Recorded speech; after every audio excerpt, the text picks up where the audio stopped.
I'm Mark Winokur, and this is Crosstrax, a potpourri from the land of the free, Mumbo jumbo rhubarb, tickety boobob, yak yak yak. where the Broadway beat meet the feet of the street, and our ears meet our peers while the elite take the heat.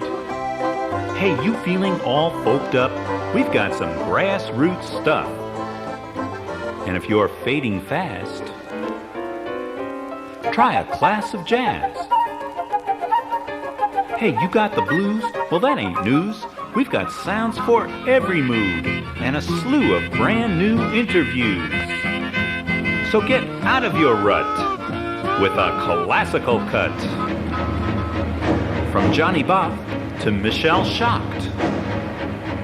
Get the facts right here on Crosstrax. The facts are we've got a really big show this afternoon and very little time. We'll be talking to Gene Clark in a few moments, a veteran of the area and a man who has some interesting ideas on today's subject, the revolution of revolution. And on that subject, I'd like to start by giving you some of my thoughts. Launching a spaceship into the outer reaches of the universe is generally far less problematic than replacing one political system with another, and with good reason. Every function of such a technical marvel is carefully designed and monitored in terms of its effects, subsequent causes, and so forth.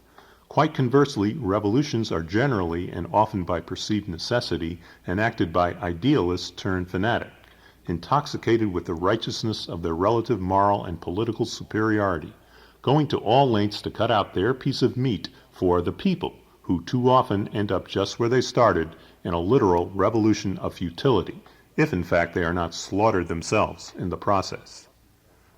Those lucky or unlucky perhaps enough to survive the carnage are treated to a few moments of sublime euphoria. After all, what is more heartening to an unemployed, impoverished person than the prospect of meaningful work and a quality wage?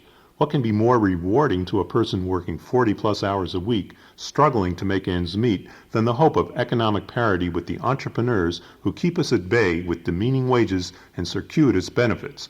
And to those of us who have the graces to pursue and question the intellectual integrity of various revolutionary philosophical and political programs, what can be more fascinating than to experience them unfolding through the wonder of the media and the protection it affords our speculative enterprise? But just how any given revolution will, in effect, improve the lives of the people it claims to represent is often a matter of secondary consideration, relegated far behind the pragmatics of power and usurpation of control, the perceived sovereign right of those endowed with visions of their moral political mandate. Can one imagine a mission to visit or populate a planet in the expanse of the universe that leaves such basics as food, clothing, and sustenance to political happenstance? Why then should revolution and the governments they develop be any less conscientious?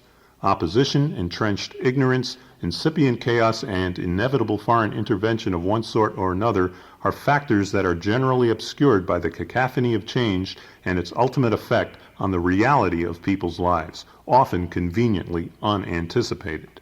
A mission in space based on such contradictions and arrogance is bound to come crashing back to Earth, as do in fact most revolutions. It is not altogether unlike a romance. The anticipation of such a union between two people can be more satisfactory than the actual experience. So too, the idea of revolution is invariably more palatable than the revolution itself. As in a relationship codified by implicit or explicit social contract, we tend to deify this union in the eyes of the state, God, the church, or even the people themselves. We create a new micro-order in which we plan to context our lives and may indeed create new life within that context. The initial euphoria of a new life is like a transcendent vapor in which we exalt ourselves for a few weeks, days, even years. Revolutions are not unlike these romantic relations. Once again, the excitement of a new life with its infinite possibilities overwhelms our senses. Leaders are revered as political demigods. Jubilation fills the streets as the new order beckons in the new age. This euphoria is hauntingly analogous with romantic love and fraught with the same inevitable disappointment. Here, however, the similarity fades. Although love and revolution take parallel paths in terms of their ephemeral ecstasies, Love has no particular obligation to society. Revolution, on the other hand, is intrinsically and theoretically committed to its constituencies, the people themselves. But from the French Revolution to the Bolsheviks to the Sandinistas, the people seem to be awarded more the illusion of change than anything approximating a quality life. While the American Revolution succeeded in opening up a dynamic free market and an entrepreneurial wonderland, the social and environmental consequences of this unbridled growth are coming home to roost in cataclysmic form, not only in this country, but across the globe as international economies meet and exceed our obsession with growth and profit. This pitiful state of affairs must end. As we reject economic injustice, intellectual and political tyranny in our own society and around the world, we might reject as well the kinetic, knee-jerk revolutionary movements that bombard our senses with celebration, rhetoric, and repression, promising the world while delivering the moon. Perhaps revolution can mature to the point where the vicious cycles of violence, poverty, and disillusionment can be broken. Transcending these cycles with an ideology and spirit whole enough to avoid disaster is not easy in a world of demonic international relations, and I am not claiming knowledge as to how this can be done, only stating that it surely is a good idea.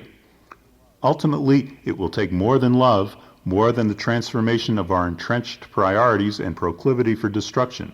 It will, I believe, require the revolution of revolution itself.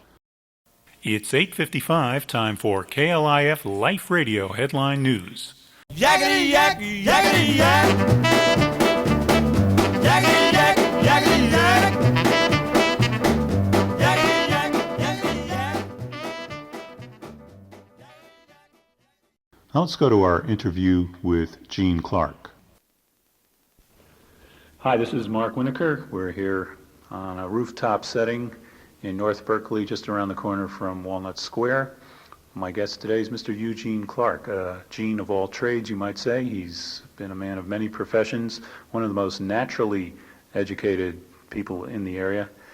And he's going to have a few things to say about some of his experiences, as well as some speculation about some of the changes that we might consider making in order to make this planet and our little microcosm here a bit more livable. Mr. Clark is a man without a television, and as a matter of fact, he is raising several teenagers without a television, which I find to be revolutionary in its own right. Gene, remember Gil Scott-Heron's remark that the revolution will not be televised? Right. Yeah. I'm thinking that you're probably on the cutting edge of that revolution, being a man who has consciously chosen not to partake in the media's great bonanza. Mark, do you remember the bumper sticker that said, "What if they give a war and nobody came?" Right. That's really the underlying concept within me when I think of revolution. To me, that's the way the revolution takes place. Nobody comes? Or? The part of it you don't like, you don't show up for. Uh-huh.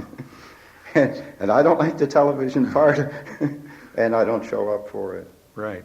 Well, based on the essay which you just heard, The Revolution of Revolution, there are many things about revolution which people would probably, if given a little foresight, would probably choose not to show up for, based on the historical evidence. And I was wondering if you had any, ideas about what would be worth showing up for, in fact. Well, what do we mean? You asked me a question once in one of our conversations. You asked me if I was a radical. Mm-hmm. And that was some time ago, and I've been pondering this. And finally I realized why I couldn't answer the question. Radical comes from the Latin word radix. And the radix is the root.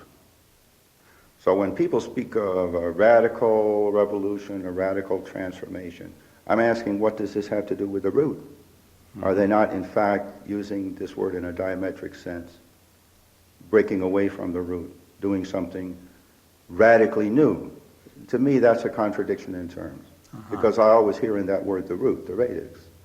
And For me, the true revolution is to stay true to the root, the logical, healthy growth of an organism from its origin is radical. Right, and that brings me to an article recently in the March 16th issue of the Express, an article written about Richard Register, who is pretty much urban ecology, or certainly very active in urban ecology. And he has some pretty devastating, apocalyptic things to say about living in the cities that we're living in now and the way we have gotten away from the root of natural, organic, human community. He says in this article that the hard part about living in this culture right now is that we have no idea where we're going. Most cultures have had a vision of where they are going, and for most of history, because things didn't change very fast. Where they were going looked pretty much like where they had been. But we live in a culture now that's changing incredibly quickly. We know that we're going someplace different, but we have no sense of where that is. I try to provide a positive vision of where this culture might go. But in terms of where we're going now on the course that we're on, I certainly don't have a sense of that. And a lot of kids I know don't have any sense of that either. It makes the future look incredibly dangerous. Most of my son's friends just expect that things are going to get worse. They're pretty bleak about things, and that makes me sad. Yes, the children today, even at early ages, 4, 5, 6, you'll ask them, what about the future? And many are saying, what future? We're not sure we have a future. Right. And right now we can hear a helicopter hovering over us, probably monitoring the traffic on some freeway and providing a really ominous sort of type of noise pollution that we take for granted almost at this time. So let's be radical. All right, let's be radical. What is the root? What was the proximate cause of the adult? Wasn't it the child? That before we were adults, we were children. And what was the proximate cause of today? Was it not yesterday? So today has grown from whatever yesterday was, and tomorrow will have to grow out of whatever today is. And in the sense of a continuum, I think that something terrible has happened on Earth that has turned away from what we are. It's turned away from the simple person that we all can be, that we have inside, our child nature. I see an entire educational system that wants to deny what I think is the obvious. So for a moment I'll speak like a child. A premise for me is something that an idiot can see, a mentally retarded person can grasp it, a child or a fool can grasp it. If you put away for a moment all of your constructs, your notions of what's right, what's wrong, political, social, economic theories, put your brain in the drawer for a moment and lock it up and go out in the world brainless and observe what could every simple fool on earth for 1 billion years see. He sees the obvious, that we live on a sphere. On this sphere there are many life forms. We are born of this sphere. This sphere is our mother. Our body is made of the components of this sphere. We live a brief life, we die, and we return to that sphere. And our body is broken down once more into raw materials as a part of that sphere. What an idiot can see is that this is one organism. We have to become very educated and very clever to deny something that's so utterly self-evident and obvious. So we are part of one organism. I can't think of a single problem that we're dealing with that doesn't derive from denying that. Not one. Do we have an environmental problem? You see, that we have a semantic problem when we ask the question that way. But do we have an environmental problem? No, we have an attitudinal problem, and we seem to have a perceptual problem. Yeah, I think possibly in terms of your discussion of time, it seems that we are, of course, three tenses. We're past, we're present, and we're future. And in terms of revolutionary fervor, ideology, passion, it seems that a lot of the errors that are committed in revolutionary process come from denying the past and wanting very much to deny the past. Absolutely, absolutely. Our entire society is based on denial of what is self-evident.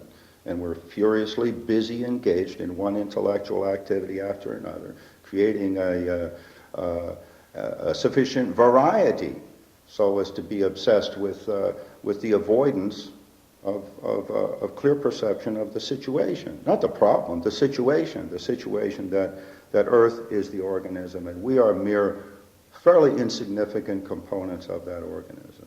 Here temporarily, and the only monument we could possibly leave behind as witness to having lived a noble life is a healthy Earth. So I remember you saying to me just several weeks ago that the best thing that could happen to this Earth would be the demise of the human species. Well, of course, I'm looking not from man's view, but from the Earth's view, for looking at mankind from the view of every other living thing. What do trees think of humans? Every tree on Earth is threatened by the human intellect and human cleverness. Trees don't want us to survive. I'm a gardener. Not. I Not work at this for the point. trees, but I don't think they trust me. Yeah. They know that I'm very dangerous to them. Why did all the revolutions fail? I don't think there's a question of whether they failed. Why did they fail? Every revolution on Earth has started from the same false premise. The false premise that the problem was a social problem, a political problem, an economic problem. But that was always a false premise. There was never but one problem. And it was always a perceptual problem which led to a moral, spiritual problem. All right, you realize you're speaking heresy here in Berkeley. I don't know the meaning of the word. I'm a simple person. How do you spell that? All right, well, you'll know the meaning after this show's broadcast. Yeah, I hear the mob forming out there. Right. We'll protect you. Here at KPFA, we protect the rights of all free-thinking people to express their point of view. And speaking of your point of view, why do all these revolutions fail? Because they had no moral premise. No moral premise. And America's failing because America doesn't have a moral premise. Mm-hmm. I became fascinated with studying law for a period of time because there was something I was looking for in it. And I finally realized what it was I was searching for. What I was looking for was the understanding that when you write your law in negative terms, in terms of thou shalt not, that predetermines an infinity of language. You must necessarily describe an infinite number of things that one may not do and the many ways he may not do it. If we turn this around and state our law in positive terms, we failed to do that. Did we ever say what an American is? Did we define who we are? Did we define our nature or our purpose? Did we define our morality? Did we ever define what American character is?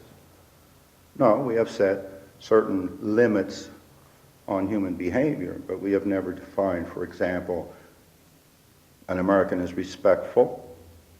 No, that's not in the codes. An American is good, kind. No, that's not in the codes. We have a vast system of education that commits a serious oversight. They teach what I call hyposystronics. All right. You've heard of that. I just did. This is a made-up word. I made it Yeah. up. It's a made-up word because it's very hard to politicize a made-up word and to pervert it. So it's a fun word. It's a made-up word. Hyposystronics is the study of all and everything. So we go to the university to study hyposystronics, the study of all and everything. We study all and everything. When you're busy with so many different subjects, maybe you overlook they're not teaching goodness. They're not teaching respect. So for me, I think for a society needs some kind of a core concept, core values. These have never been stated in our world, in this world that we live in, this America. Well, what about liberty and justice for all? Those are rights. Those are rights. We have defined man's rights, but not his character. We also created a separation of church and state. I think the danger that we fell into later was not seen early, because there was a strong moral teaching in the church, and families were church-going families. Now the theologies are not popular, and as people walk away from the theology, they also walk away from the moral values that were taught. And the Republic never assumed the responsibility for teaching morality. Gene, you talked of going back to the roots in a really visceral, organic sense, and I would like you to elaborate on that if you could. I imagine many institutions and phenomenon will fall in a revolution that is truly radical. We all have an ancient tribal origin. We were once, all of us, very simple people, and we lived in simple tribal familial units for tens of thousands of years before we had to deal with this modern crowded urban life.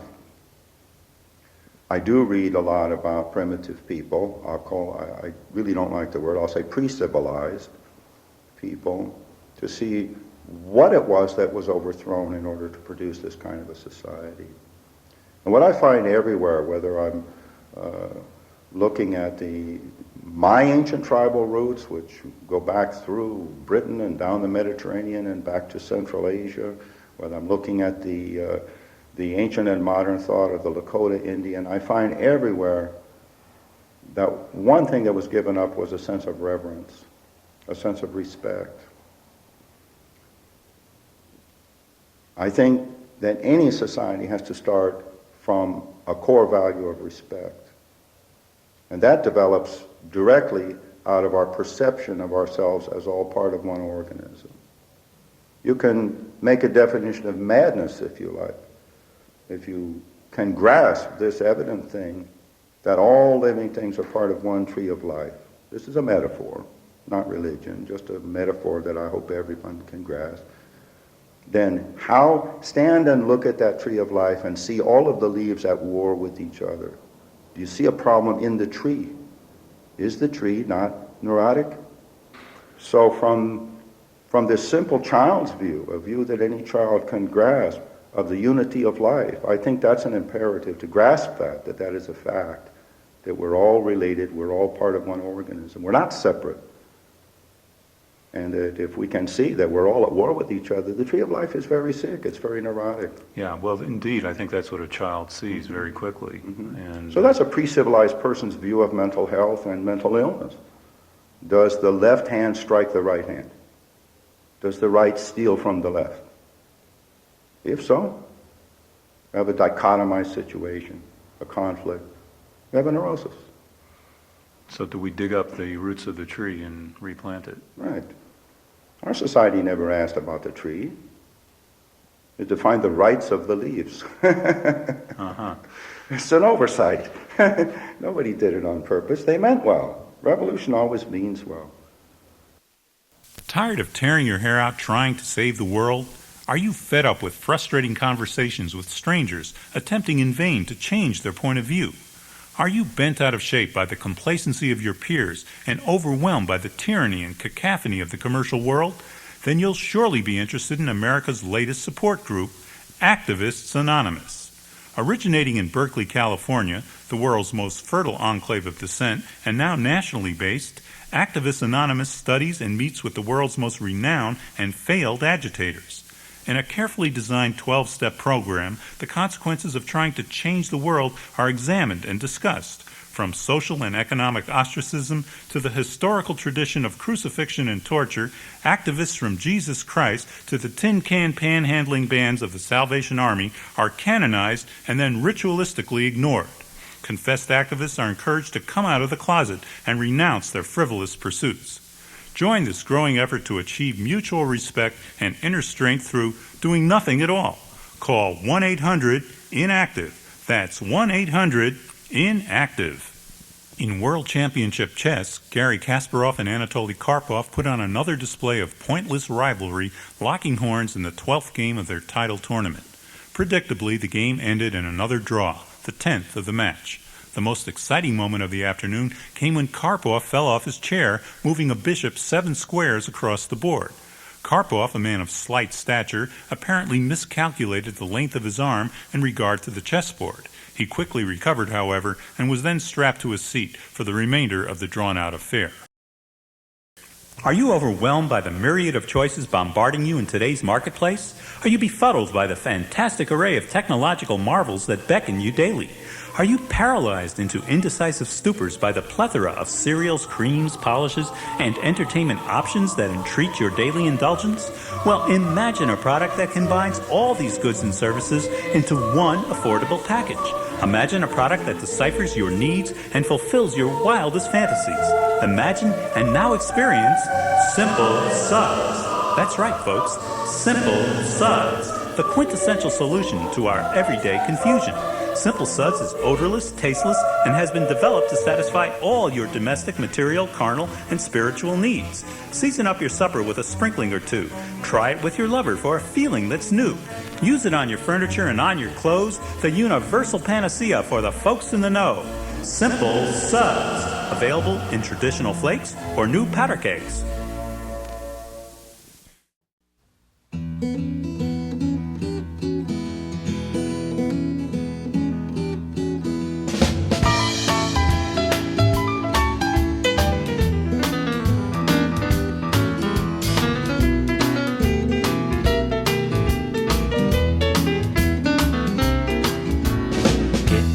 Basics with my Simple Suds, odorless, tasteless, and bad on bugs. It gives a shiny luster to your dirty hair, a sweet, clean aroma to your underwear. You use it on your furniture and on your clothes. It'll renovate your body from your head to your toes.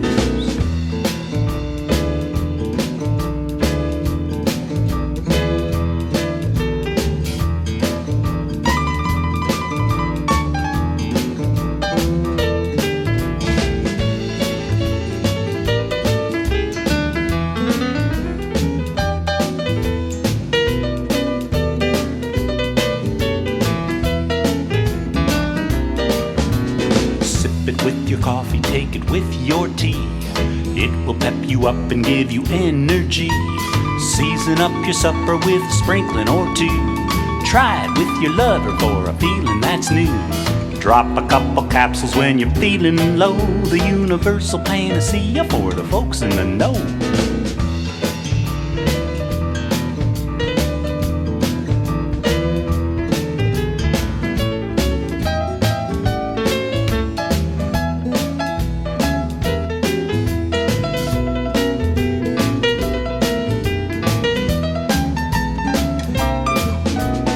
Getting down to basics with my Simple Suds. Getting down to basics with my Simple Suds. Simple Suds, Simple Suds.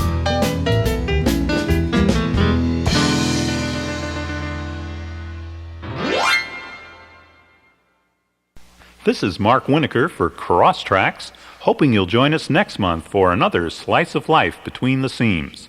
Till next time on Crosstrax.